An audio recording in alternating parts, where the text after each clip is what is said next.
There is a village deep in southeastern Nigeria where the birds no longer sing and the wind whispers secrets into the ears of the living. Nzu Village, once a land of wealth and laughter, now lies buried under the weight of a forgotten curse.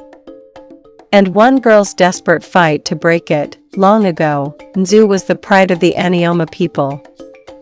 Traders came from faraway lands to buy their handwoven fabrics and magical healing roots.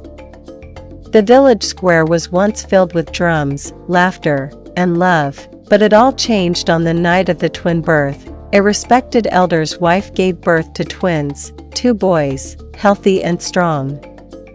But in old Nzu tradition, twins were seen as abominations, a curse from the gods. The villagers pleaded with the elder to obey custom and sacrifice the babies. He refused. In secret, he fled with his wife and newborn sons into the forest. They were never seen again. Days later, the rain stopped.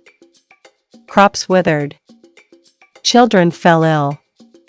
One by one, families abandoned the land, leaving behind only whispers and broken prayers. 17 years later, a girl named Adanna wandered into the ruins of Nzu. She had no family, no home, only a name and a strange birthmark shaped like a broken moon on her back. The villagers who still lingered, old women with clouded eyes and men who spoke to ghosts, warned her, "This land is cursed. Leave before the spirits notice you." But Adanna was stubborn. She swept the broken shrine. She planted cassava in the dry soil. She even rebuilt one of the old mud huts with her bare hands.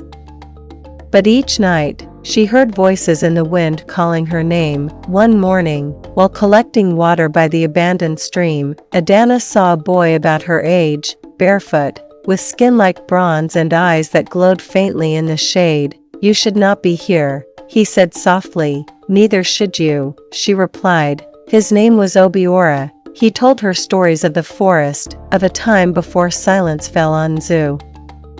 He seemed to know things no one else did: how to find yams that still grew wild, how to call birds with a whistle, how to walk without leaving footprints. Adanna felt a strange pull toward him. But every time she tried to follow him beyond the village border, he vanished like smoke. One night, the voices grew louder. They led Adanna to the ube tree, where she dug beneath its roots with her bare hands. There, wrapped in rotting cloth, she found 2 small calabashes tied together with red thread. Inside one was a lock of baby hair. Inside the other, a tiny carved mask. The tree began to weep sap like blood. Suddenly, the sky roared. Lightning struck a nearby rock, and Obiora appeared, eyes burning like coals.